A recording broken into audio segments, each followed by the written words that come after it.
How are you? I'm well. How are you? Very well, thank Good. you. It's a great stage. I feel like doing a punk rock act or something.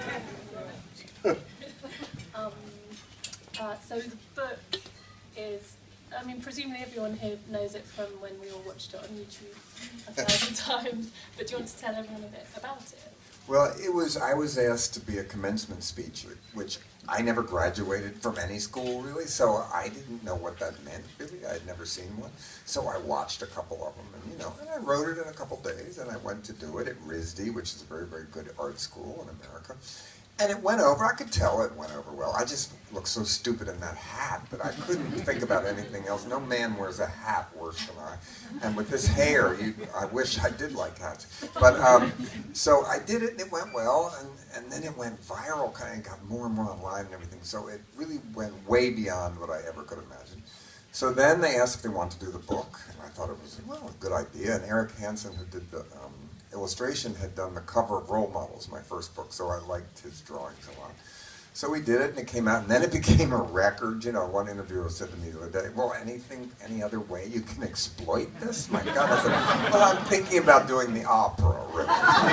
So that's what happened, and you know what I thought? That this would really, all the other colleges would ask me to do commencement speech. Not one has asked. Why do you think it has such a... I don't know. I wanted to do it in reform schools. I did it. I did it once in prison before, about in the 80s, because where I taught in this prison, they actually had a graduation in the yard and everything, and it was great. And so they gave me there a Lifetime Achievement Award too, because you had to have like a degree to teach, and they gave me a Lifetime Achievement Award here, no, like a Doctorate of the Arts.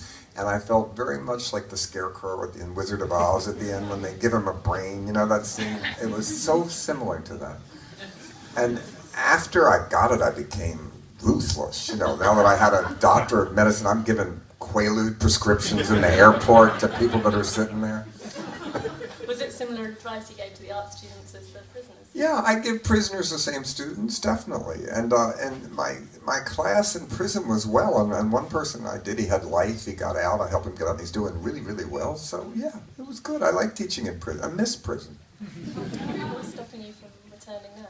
Well, I still visit people in prison. I have friends in prison, and it radicalizes you to teach in prison. So I urge you all to volunteer and teach in prison. It's a good experience. Because that's one of the pieces of advice in the book to, get radical. But the sort of twist is that you're telling people to become insiders, to stop. Yeah, because the word outsider is kind of hackneyed to me now. When I was young, nobody wanted to be an outsider, so it sounded good. Now, I would say that Obama and Trump both think they're outsiders. Mm-hmm. And I don't mean that with one, I mean negatively, but still, it's everybody now wants to be an outsider. So I think it's much more rebellious to want to be an insider and sneak in where power is and use it, like Valerie Solana said the best, to unwork, get a job, look straight and get a job with your enemy, and then fuck it up, until you get caught, then get another job, fuck it up, move on. And she called it unworking. That's such a great feminist idea. So is that what Trump's doing as well? No, Trump is no, unfortunately. Well, God, that's a whole other story. My favorite stupid thing he did was, have you seen him throwing the paper towel? That is my favorite of all. That's like me throwing eyeliner pencil out. And also when he looked right up into the eclipse, when every American knew that you were not supposed to do this. He walked out, huh, what? Those are my two stupid. He is a moron. And reprehensible. What did Hillary call him? The reprehensible. Yeah, that's all true. Yeah. Huh? So what's the answer to that? What's what? What's the answer to Trump? The answer, no, not kill him, because then we'll have Pence, who's worse, and I believe he's an adult baby. Well, he calls his wife mother. That's fag hag talk. If you're into the adult baby community, that's what they call them, and they nurse them and stuff. I'm not that liberal. Fag hag talk, so we talked very briefly just then about the dictionaries you used to have to make when you distributed your film for subtitles? Well, when I use it never works. I used to make a glossary for all the slang terms when we'd sell the rights to foreign countries, and they would have to translate all the time, and they never could. They just put the word shit for every dirty word ever. So I would put in, say what teabagging is and try to explain new things, and they never used it though. But I loved writing the glossary out. Teabagging is when you hit your partner in the forehead with your testicles. And I'm just trying to read these people that get the jobs, and they just say, no, I'm not putting that in. Really. Rough trade? Rough trade? Well, that's so funny. In America, that means a straight guy who gets blown, really. So it's funny to see it here, out of context. It's a very old-fashioned gay word, and I like old-fashioned gay words. Like, for anal sex, my favorite is log jam, which leads to a mudslide. But I do have a new term that shocked me. You want to play a game? Can you give me a new term I don't know? Yes. All right. Mine is a platinum gay. Someone said to me recently, I'm a platinum gay. I said, what's that? That's a gay man who was born cesarean, who's never had sex with a woman because they've never had any contact. I hate that because that's anti-women, and I'm not. I like women who hate men, and I hate men who hate women. What's yours? It's one I read about yesterday, which is brexting. What's that? It's bro sexting. So straight guys. Straight guys texting each other dick pics for comparison. We call that closet queens. In the book as well, and in the speech, we call it a speech or a book? Booklet. Yeah. Either one. Yeah. You talk about the importance of having youth spies to go out. Oh yeah. Youth spies are important. They tell me a new group, I give them poppers. It's a fair trade. I'm not going to a rap bar at 4 a.m. in Baltimore, but I want to know about it. And I think that as soon as I'm not at all the person that says we had more fun when we were young. No, we didn't. They're having just as much fun shutting down the government on their computers. That's what I'd be if I was young, a hacker. And I get why they do that. I'm a hacker hag. Yeah. Are you working on anything exciting? Oh, I'm always working on. I have. Just don't ask me if I have any hobbies. That's an insult. I'm not a dabbler. No, don't dare ask me that. I'm working on a new book called Mr. Know-It-All. That's the main book I'm working on. Yeah. I'm not going to talk about it. It's about everything. It's what you should do with every single thing in your life. My opinion on everything. So you're the new agony uncle for it? Well, maybe. Yeah. Well, nobody's asking me, though. That's different. Isn't an agony aunt like dear so-and-so? Like, what should I do that my husband's an adult baby? Right. Yeah. Nobody asks. I just tell you what you should do, right? I'm doing that, and then I have a Christmas show in America that I'm doing 18 cities in 21 days, and that's coming up pretty soon. Christmas is right around the corner. And you work, you get up at 6 every day and go and sit at your desk and... I get up 6 Monday to Friday every day and write from... I think I've fucked up things in the morning and sell them in the afternoon. That's what I've always done. And, but yes, I do write every morning. Monday to Friday. Not when I'm on tour again. Yeah. Well, because you're working already. Well, no, not at 6. But yeah, I'm doing something in the morning, definitely, yeah. I get dumber as the day goes along, so really I have to think up stuff early. Another piece of advice you give is to do things that will make you nervous. And well, yeah, I like to be nervous. That's youth's job, is to make me nervous. And if you really want to do that, you get on the nerves of the person that was the coolest, that's 2 years older in high school. Not your parents. Everybody can get on your parents' nerves. That proves nothing, really. And but to get on the coolest kid's nerves, I would say wear clothes that's impossible to wear with irony. That's so ugly. And it's really hard to find that, but that will be the next trend, definitely. Like, I want shields. Now, in America, I like anarchists. Even though I'm not one, I own 3 homes. I'm hardly an anarchist. But I like the cute young boys that are in riots. I miss riots. I had so much fun at riots when I was young. You got laid. It was fun. But now they have shields, you know, that they hit back tear gas with made out of duct tape. So I want one. That's going to be on the runways next year. That's a shield is a new fashion accessory. Yeah. What does make you nervous? What makes me nervous? That's a good. Bad things make me nervous. I mean, everything that's going on in America right now makes me nervous. But that's not in a good way. I mean, like, I always buy art that hates me first. But if you let it hate you first, you have to not hate it back, and then you learn to own it.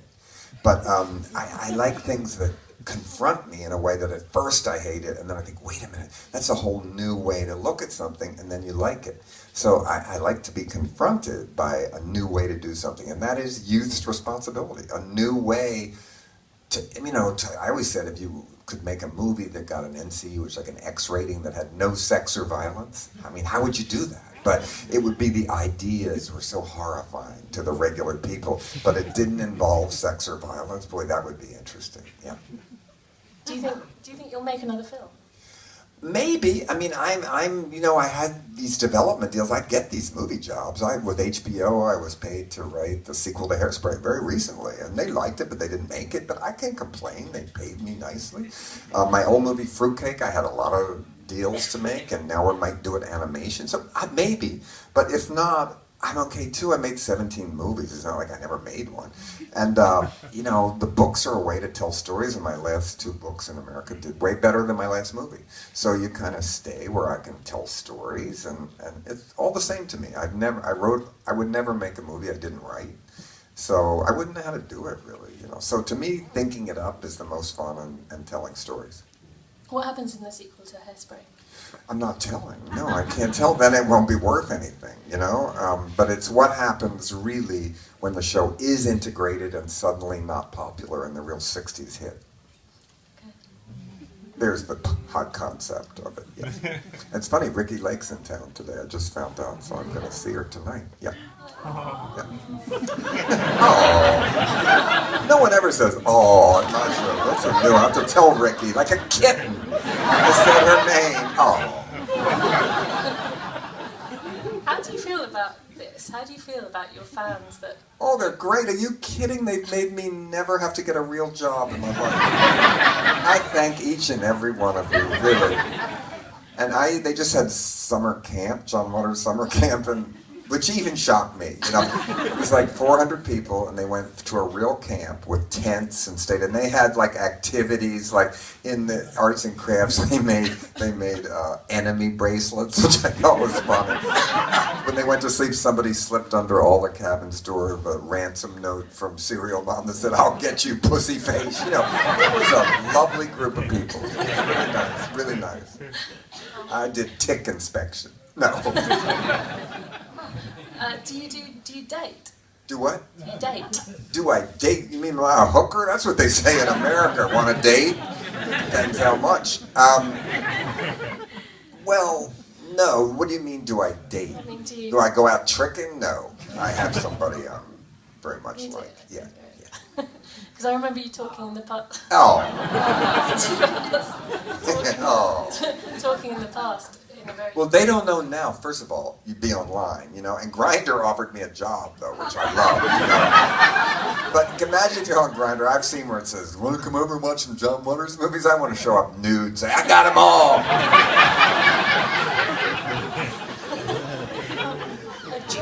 A job, because Grindr now is so popular that they found out that people look at it at work all day. They're not going to trick their work, so they want content. They want ads and everything. So they're trying to.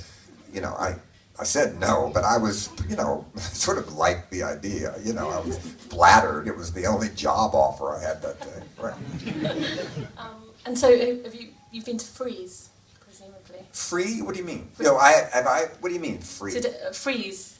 Oh, I went to Freeze. Yeah, it was great. My favorite was this one artist, and he really just had 4 Kellogg's cereal boxes, flattened them on the wall. I thought it was my favorite piece I saw. But I had fun, yeah. Are you buying?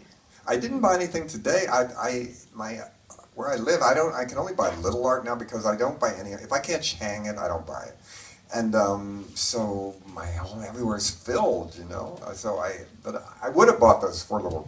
I didn't dare ask what they were because you could get them through customs easy. People say, "I'm just recycling them." Right. Do you feel old? Do I feel old? No, except when I look in pictures. Yeah, and then I think, oh my God, you look like your father, you know. So the dress is a little different. But do I feel old? No, I don't. Physically, I am old. I'm 71, thank God. I'm not 69 anymore. That was so embarrassing. To be the age of a sex act, I don't like very much. But yeah, 71 is old. I'm not middle-aged. I'm not going to live to be 142. But at the same time, I have never been busier in my whole life than I am now. So I don't know what you call it. I feel certainly as a filth elder, which I am, yes. Describe that. A filth elder is, you know, someone that has learned but does not think that recognizes that youth is having just as much fun as we are and that tomorrow will always be better. I'm proud of my past, but I'm not nostalgic. I don't sit around and think, oh, wasn't that better then? And no, it wasn't. It's just different now. That's, you know, different's better. If it was the same always, it would be very tedious. Is there anything that confuses you about today? You know, what you just told me about straight people sending each other pictures of their dick, I think, well, I guess that's healthy. But what I don't realize, what you all don't realize is that maybe you realize it, but every time you post any picture on Facebook, you don't own it anymore. People can take that picture and put it on a poster and sell it, and you have no rights. And the thing I'm against the internet, it has ruined photo credit. There just isn't any such thing anymore. You know, they just take a picture and use it for anything. Even for me, when I appear at a college, they just take a picture offline, and it happened to be a photographer who I did a shoot with that owns the rights to that picture. So in a way, I feel bad for photographers today because of that there seems to be no such thing left as a photo credit. Mm-hmm. And the internet in general, social media and all No, that. I'm not like I'm on the... I want to be harder to reach, you know? I mean, I work 10 hours a day. I don't care what you had for lunch, really, you know? And anyone that, everybody's curious who they wanted to fuck when they were young. Well, I've stalked their homes already. I don't go to reunions. Anybody that I wanted to know from my past, I still know them. So I don't want them to find me now, really, and I had this for lunch. How fascinating. You know? But I recognize that it is, I know so many people that are addicted to Facebook. They're on it all the time, you know. So I'm not against it. I'm online. I look at everything. But I'm not on Facebook or no. I could, but it's not like I don't know how to do it. Well, I don't really because I'm not on it. And there's fake people, just so you know, I'm not on it. And I saw one somebody showed me that really sounds like it is me and has the whole thing, and they sound like answers I would give, but it is not me, yeah. I was incredibly shocked to read. So that your quote that, you know, is printed on tea towels across the world about... Don't go home with anybody and don't have... If you go home with somebody that don't have books, don't fuck them. Well, first of all, the Strand bookshop asked if they could do it. I didn't know they were going to put out an entire line. And then they censored it. They put a little star for fuck. But I have a thing I've added to that, if they're cute enough. I'm lying, basically. But also, this is worse. If you go home with somebody and they have books in their bathroom, really don't fuck them. Because I think that is so disgusting. What is it? Basket of old hellos. I'm supposed to be sitting here grunting and reading that in someone else's room. Disgusting. Is there a quote that you would prefer that you would prefer to be known by than that book? Well, I say in the book some things. A no is free. I think that's the best advice I ever gave to young people. Keep asking. You only need, it's like hitchhiking. One person is all you need. You don't need 20 cars to stop. You need one. If you ask 500 people, will you back my movie? You only need one to answer. So I see that if you want to be in the arts in any way, it is a life of rejection. So do not fear rejection. Keep going with it. Keep going with it, which is very hard because everybody in show business is very insecure. Because why would they go into a career where strangers have to tell you if you're good or not? Because they need constant reassuring. There's something the matter with people in show business, including me. Yeah. You mentioned hitchhiking. Has that contributed? Has that inspired your work at all? Well, hitchhiking I did a lot when I was young, and then I did it when I was old to write this book. And I don't ever have to do it again, but I know I could. Like if if something happened, I can always hitchhike, and I don't fear it, basically. I did like hitchhiking. I think you should all try it. I think it's, you meet new people, but people don't even know what it is when they say people are hitchhiking. They think you're like bumming money, you know. So, but I had a good experience. I didn't have anything bad. It took me for a hitchhike from Baltimore to San Francisco, which is all in the book Car Sick I wrote. It took, I think 9 days, 21 rides. That's not too bad. But some days I stood there for 10 hours with nobody picking me up, and that's the horrible part. That's the thing I didn't imagine. What do you do? Just sit there and think, I'm going to die on this corner. Whine to my assistants on the phone. yeah. And once I said, okay, I'm going to have to drink my own urine today. It's actually come to that. I have to do that. And they're like, I'm rolling their eyes. I can imagine what they were saying when they hung up. Because they said, don't do this. When I first told them, do not do this. That's a really bad idea that you're going to hitchhike across the country. It wasn't. They were wrong. I read that Leslie Van Houten's been granted parole. Yeah, that's a whole different. We're going to talk about that. I have to be serious here because I don't think it's funny at all. And when I wrote about it in Role Models, I think I wrote very seriously about it. She's been granted parole twice. Now, she was one of the so-called Manson girls that was involved, looks back on it with full horror, looks great guilt. She's been in jail for 48 years. She's done every possible thing to make up that she can, right? And finally, last year, she got parole. And then Governor Brown, who has to approve all life parole, turned her down. And then she got it again this year. The parole board said which he appointed, by the way, said all the reasons he said she couldn't get back. They went through them all and said, that's not true, that's not this, and gave it to her again. So I'm hoping she will. She will go back in just very low, quiet life. She has a huge support group. And, it's a terrible. I'm not saying she didn't do a terrible thing. She went the second night. She was 17 when she met the biggest madman of the he's practically Freddy Krueger.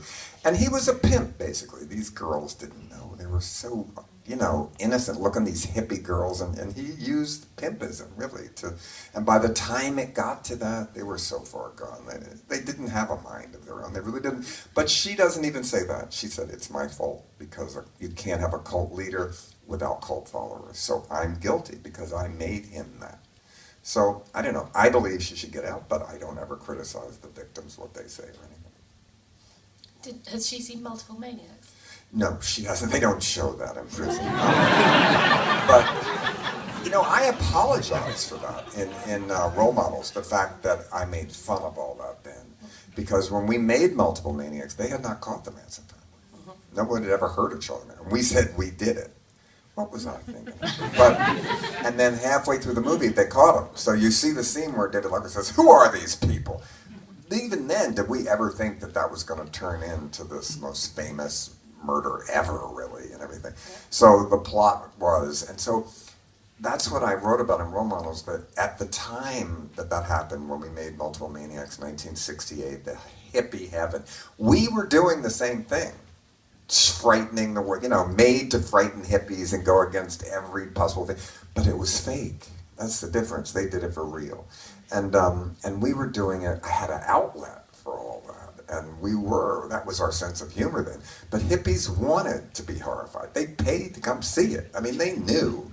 But those same hippies turned into punks. And so really it was a punk rock movie before we knew there was such a thing as punk or anything.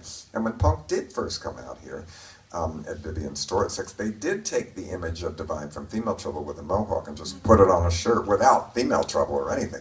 And when Divine first saw Jordan, my favorite one of all the punk girls, he said, I'm plain Jane now. So we respected that movement incredibly, and I still do. And I still host every year in Oakland, California, the Burger Boogaloo, which is a giant punk rock festival. And it's great. It's punk nostalgia. There's grandmothers slam dancing because it came out in the 70s. And I come out and make a joke and say, we're middle-aged and filled with rage. And they cheer. Iggy closed it this year. It was great. Yeah. And the Buzzcocks. Yeah. I'm aware that I can't see where the... Oh, we're going to questions? I'm not sure. No. We got time. Uh-oh, put pressure on you, right? And you're doing this with no notes or anything in particular. Oh. I hate that in the movie when the audience goes, oh, I hate this movie. Whenever that happens. You talked about apologising for multiple Maniacs, but do you have any regrets? I have a regret that I made fun of that, certainly at the time, and I say that. Do I have regrets? If I was ever unkind to people, I don't know. But no, I don't. You learn from your mistakes, and you know, you look at my early movies; they're technically terrible, you know. But if I went to film school, they wouldn't have let me make that movie. And what would have happened if Pink Flamingos looked better? I don't know. It kind of the fact that it looked so bad, people thought it was real. They thought it was a snuff movie, basically. People used to say, "Do you all still live up in the trailer?" Like, oh, it burned down. Did you walk out? Right. But I did go to where the trailer, for 30 years, the burned out trailer was up there in the woods, and I would go every couple of years. The last time I went, it's now McMansions, and it's all built, and the trailer is gone. Someone actually took it away, but you can see it's almost like an Indian burial ground. There's still like a mark where it was, and I went up to knock on the door and said, by the way, I just wanted to tell you. But the people weren't home. But I did meet the people that lived in the house where the Marbles lived in Pink Flamingos, and she had never seen the movie, and I said, watch it. She went, oh my God. Divine was licking my banister, and they moved. I don't know if that's why, but I never heard from them because they moved. Right. I like hearing about the things you own. Like the massive bottle of poppers and... well, no, I don't have the poppers in it. Oh, well, I used to talk about poppers, so the head of Rush gave me a lifetime supply, but they're gone. I gave them to youth spas, you know, and presents and everything. And I used to have a popper party in Provincetown after the Provincetown Film Festival, and I have seen, I won't name you who, but Academy Award winning directors and actors and major critics doing poppers in my house, and they didn't know what they were. One person you pissed with me drank it, and oh my God. But then the Boston Globe wrote about it, and so it's not because my party, the last one I had became like the party in Mother. I don't know if you've seen it. There were that many people pouring into my house uninvited, so I never had it again. So I don't own poppers anymore. Okay. Yeah. And creme de la mer, it's the sort of... Well, that I did a giant... those were both art pieces. I did a giant bottle of poppers that flows on the floor, and I did a giant jar of La Mer cream. Yes, yeah. But I don't have them sitting around my house. They're in my studio, yeah. I prefer to imagine it that way. Yeah. No, well, I have I guess I have weird stuff in my house. I'm so used to it, I don't know, you know, I have a Unabomber birdhouse. That's pretty good. You know, I have some collectible things, yeah. The electric chair from Female Troubles in the Hall. Yeah. I know my other friend in LA has an electric chair too. That's common, isn't it? Old school decorating. Do you often think about Divine and, you know, people? I do. I think very much. I'm still shocked he's dead. He died the week after Hairspray opened, after we had just toured the country. He was supposed to start on Married with Children, playing a man. The next day he died. The day he was in LA to do that the next morning, which, as a man, and at that time there had very few gay characters ever been on a big national television show, and probably would have worked. We go to his graveyard all the time. We bought plots there. I bought one. We call it Disgraceland. We're all going to get buried there. So, yeah, I do think about him, you know, and I think, you know, I read this interview the other day with a Romanian director who made this movie I love called Graduation, and he said, let's get one thing clear. A lot of things happen in life. There is no reason why they happen. That's unfortunately true. I say in the book, there's no such thing as karma. I wish there was, but I have so many Divine's dead and assholes I know are alive, so there is no such thing. Did you know Hugh Hefner? I didn't, but I worked for Playboy a lot, and he was not the enemy. I felt a little bad. I read the meanest, funniest interview with him the other day in a London paper. I forgot which one. It was so mean.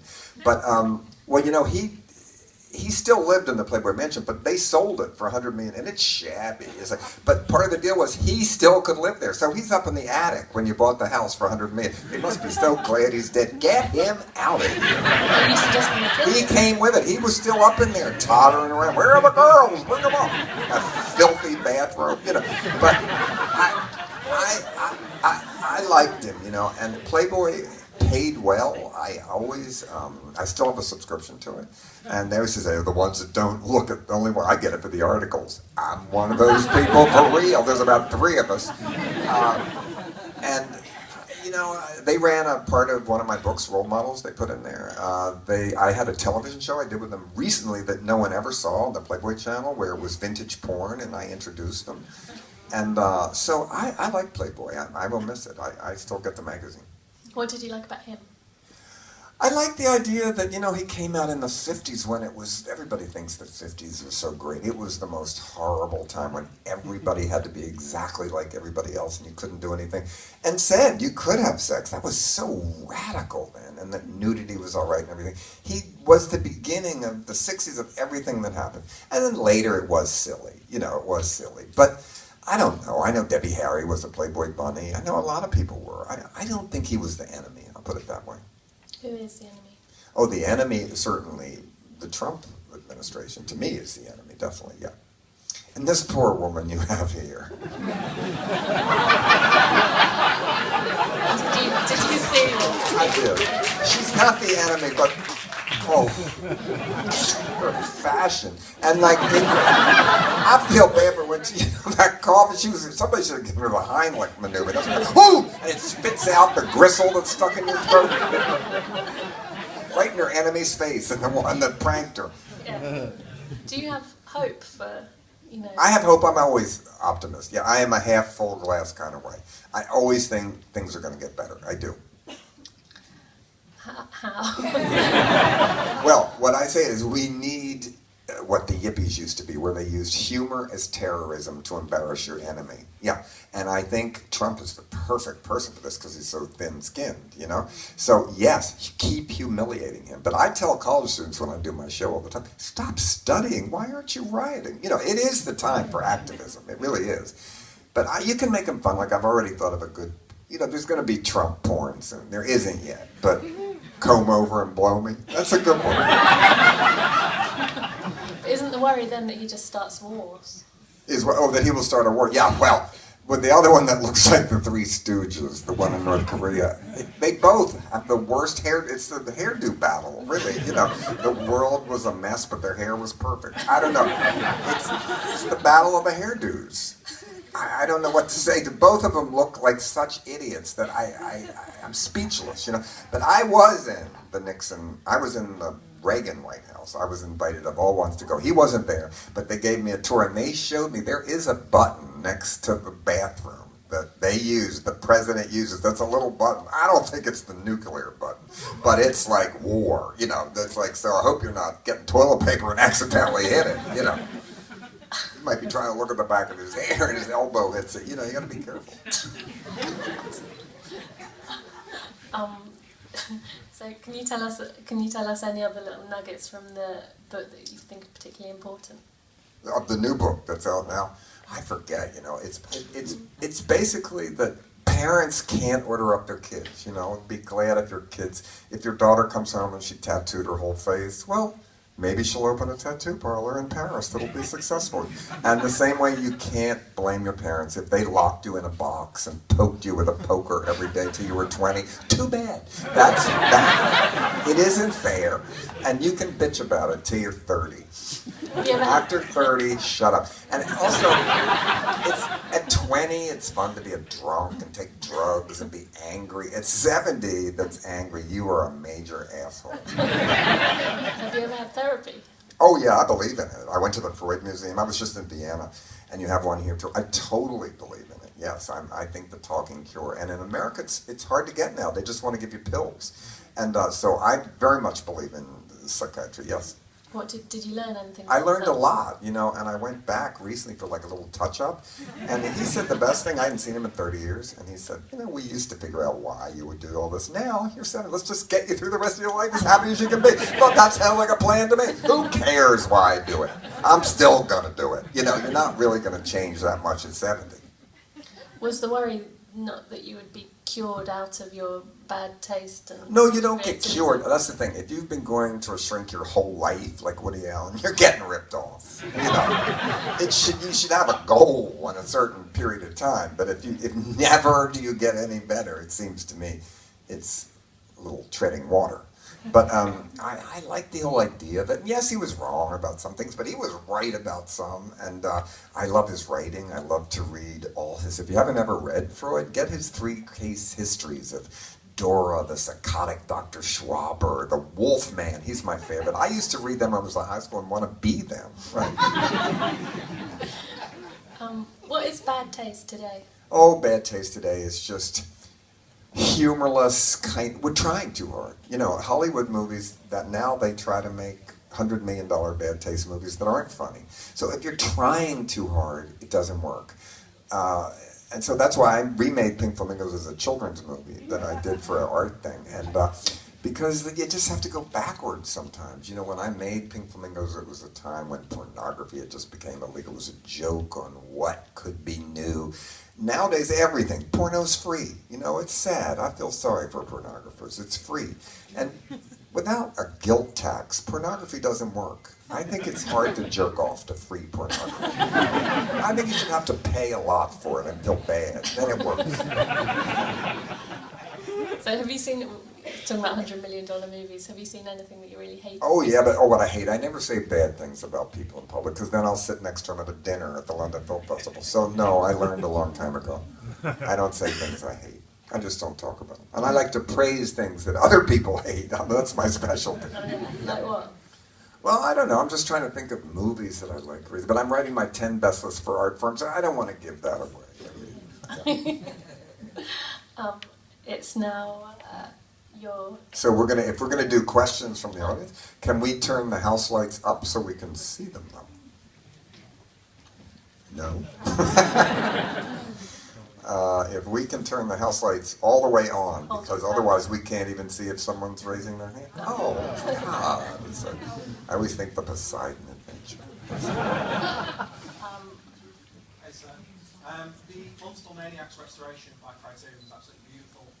I'm hoping and wondering if you can answer, are there plans afoot to work with them again? Have any of your previous films and have stuff re-released?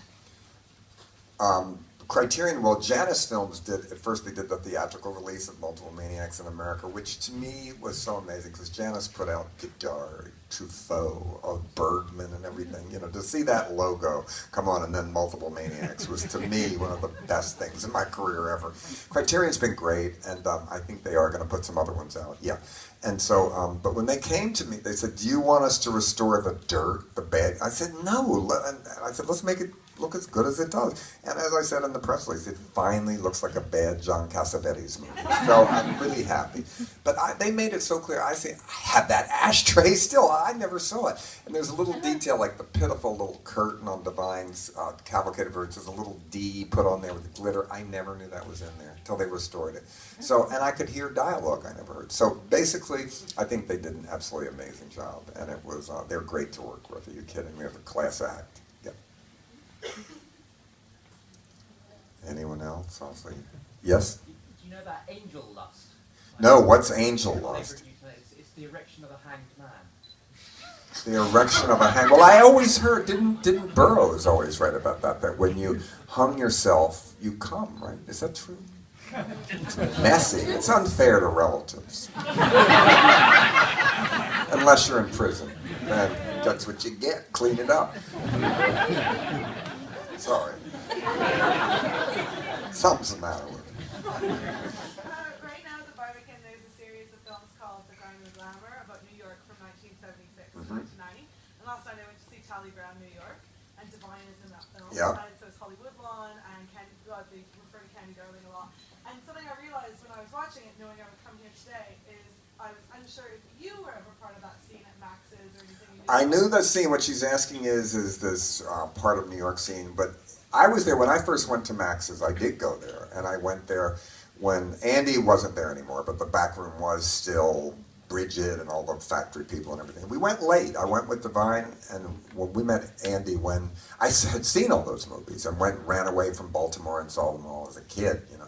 But then we met Andy after Pink Flamingos came out, and he wanted to meet us. But he had just been shot, so the last thing he wanted to meet was a new group of nuts, right? So they snuck us in, and Glenn O'Brien and Fran Lebowitz set it up, and Danny Fields, I think. And Divine came, and Divine met Candy Darling for the first time and everything. And Andy hid in the closet until it was over, and then he took me in the back and said, you should make the exact same movie again, which I thought, well, I just made. And he said that he would pay for my next movie, which was amazing to me. I said no. I don't know why no one else did, because it would have been Andy Warhol's Female Trouble, you know?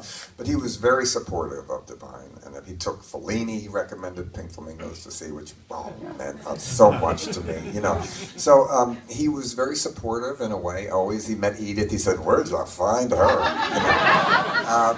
He was great, and I think Andy still has more effect on everybody in this room, probably, you know, he's still, and it's a shame because when Andy died, it was at the least his career was doing the very worst when he died, you know, so, God, he'd love what's going on now, you know, the prices and the fame and everything. Yeah. I'm sure you're on a lot of people's sort of like dream dinner party lists, but I'm wondering who you would like at one of yours. Who, if I had a dinner party? Well, I would have Mary Magdalene, but, you know, and Judas, because he was rough trade theologically. Genet, of course, definitely. And I don't know, there's so many from the past. From England, Jean Rhys, I'd like to have. I love her. Denton Welsh, I have his portrait in my living room. And the other one's in the National Gallery here. So Denton Welsh, I think, is definitely my favorite English writer still, definitely. All those punk rock girls, you know, definitely Jordan. I like her the best. And she lives with her mother now or something. I think she's the best, the best. Not the other Jordan. There's somebody else. I don't know who that is. I don't even know who that is, but everybody says, what do you mean you like her? But who is the other Jordan? The other Jordan, does anyone want to describe better? A topless model? She's an entrepreneur.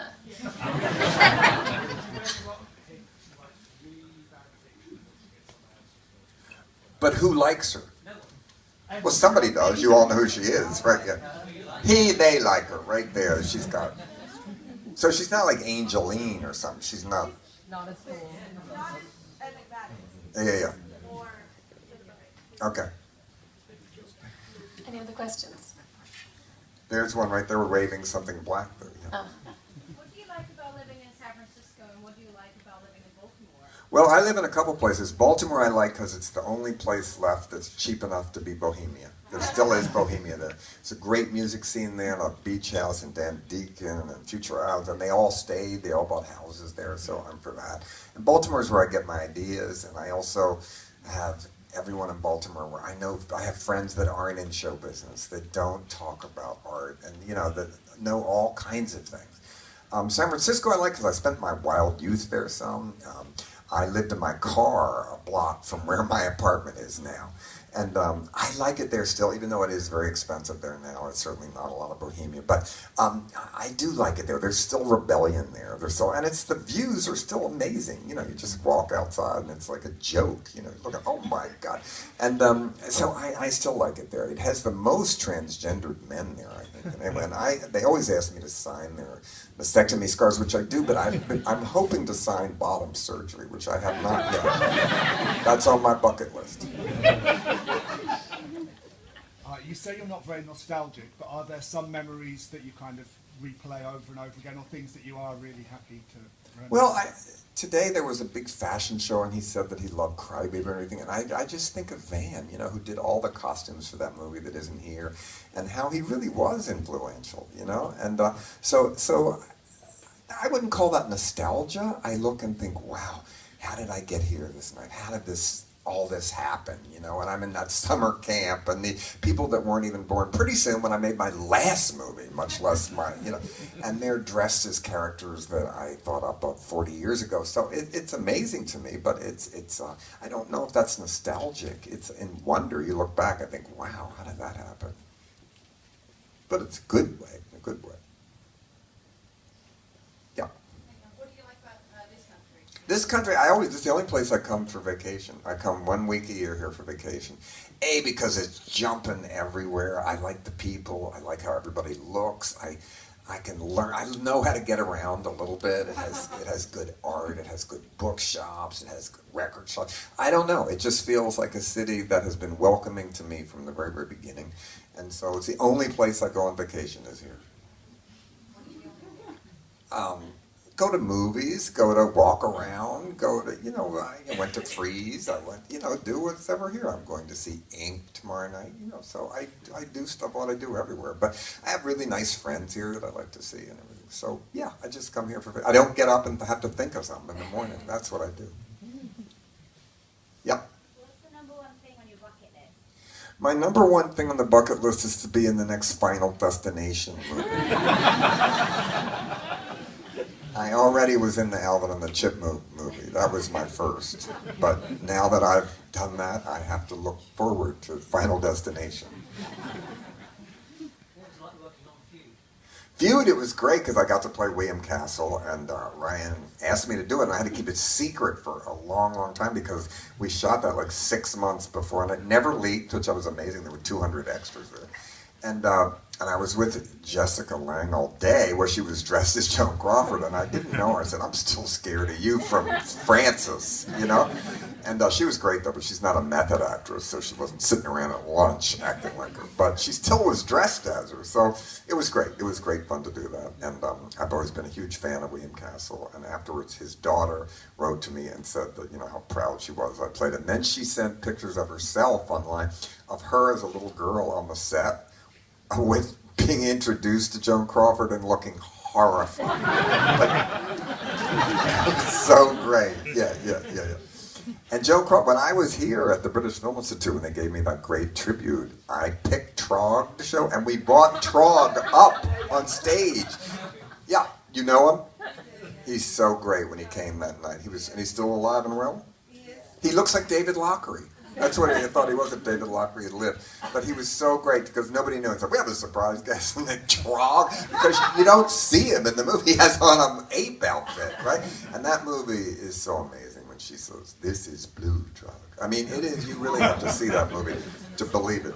Somebody brings the picture of Truck to her, but it looks like it, and she says, "Look, all the other movies." Yeah. Still not. But the thing is, Joan went back, you know, in the Feud movie, it's when she made, is it Homicidal? Yes. But then what they don't have is she went back and made another movie with William Castle later called I Saw What You Did. So she wasn't that humiliated by it, you know, she went back. But all those movies like Die, Die, My Darling, and Who Slew Auntie Roo, you know, it goes pretty deep. But Tallulah Bankhead was Die, Die, My Darling. That was maybe the end of that genre. Yeah. So how do you know Trog? Mm-hmm.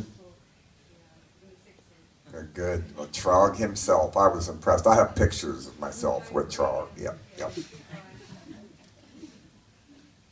Anyone else? Yep. What did you think of the Cookie Mueller show? The Cookie Mueller show was great. I went the other day. Well, it was more Victoria than Cookie, but certainly I'm really glad this book that came out about Cookie called Edgewise, I think is really, really good and tells her story. And Cookie was a really good writer, and I think her books are getting back in print. Someone today wanted me to, it's got coming out in French and everything. So I think it's great that Cookie's having a revival. Cookie is with Victoria, well, that was her husband at the end. But see, I know Cookie was the only straight girl that had a girlfriend for 14 years, and that was Sharon Ness, who's still my great friend who was in my movies.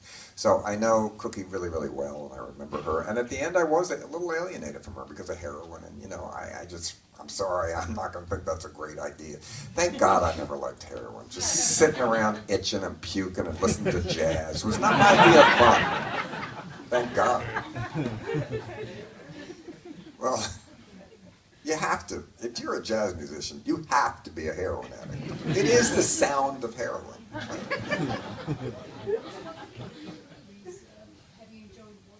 What new movies? You know, I saw a movie here last year I love called I, Olga. That played for 3 days at the, what's that weird little movie theater that's over? Anyway, I forget, but it's a, I don't know, it's an Eastern European movie about a lesbian serial killer who smokes a lot and ran over people in cars because she felt like it. I like that a lot. Yeah. All right, are we, yeah. Did you see, it was a zombie comedy. It's the most strange. Zombie comedy? Forrest Gump? No. You see, Up with the Dead. I love Baby Driver. Yeah. What was that? No. Oh, Otto. I know that movie. That's by Bruce LaBruce, right? Yeah, I love Bruce. He has a new movie that's really good about feminist terrorism. It's good. And I like, well, I guess at the summer camp I had, when they had this costume contest, this one came as, have you seen The Human Centipede? Well, it was this poor girl who had to crawl around, and next to her was like ass to mouth, like 3 fake animals that she had to crawl around. I thought, this poor thing, you know, as the guy led her. But I thought, but I didn't make that movie. You can't win. Didn't you follow the instructions? And I felt bad for them. They went to so much trouble. And that movie is probably one of the only movies I think that deserve to be a midnight movie today. It really did deliver in that department. Whoa! Yeah. One more question. Who will it be? Yes. You worked with so many of your friends and made them like stalk and everything like that. And you've also worked with people like Hurst and With who? Hurst. Yeah, yeah. And the Explorer. Who do you like to add to your... I'd like to add, you know, Meryl Streep. You know, I was the only one I didn't work with. I met her before, but she didn't say, let's do a picture together. I think really Nicole Kidman is the new Meryl Streep. I think she picks really great movies. I'm really a fan of Nicole, and she takes big chances. I don't know if you ever saw The Paperboy. There's a scene in there you cannot believe that she does. So I'm a big fan of hers, too. But, you know, I stopped casting that way kind of after Crybaby, you know, when I had this insane cast of names, you know, like Tracy Lords with Ozzy and Harriet's son, that kind of thing. And Pia was, well, she was in Hairspray. She's great. I just talked to her recently. You know, she has a club in Las Vegas called Pia's Place where she sings. So if you're there. I don't know. And Patricia Hearst, I put in because I thought she was a good comedian. And she did it because she was tired. Who wants to be a famous victim? It's the same way Johnny Depp, who wanted to be a teen idol. So he made it to make fun of that. Tracy Lords, when she got out of porno, she did it to make fun of that. And Patty Hearst did it for the same reason. She said, I never signed an autograph. Why would I sign an autograph? I was a kidnap victim. But then later, when she made the movie, she did because she was making fun of that. And I think what they were all doing is owning their past, that they could not, you couldn't make fun of them anymore because they did the joke first. And I had a critic in Baltimore who used to bitch, and I used to say, you stole we couldn't call you trash, you called yourself that first. You took that away from us, the right to be able to put you down. So I think that in a way was rehab in a way, you know, to make fun of an image that you're trying to change. I wish Justin Bieber would make a movie. Huh? Well, I've done I did Graham Norton's show with him, and he drew on my mustache when we went out afterwards. So I'm still a believer. I am. All right. Thank you very much. Thank you very much. Thank you.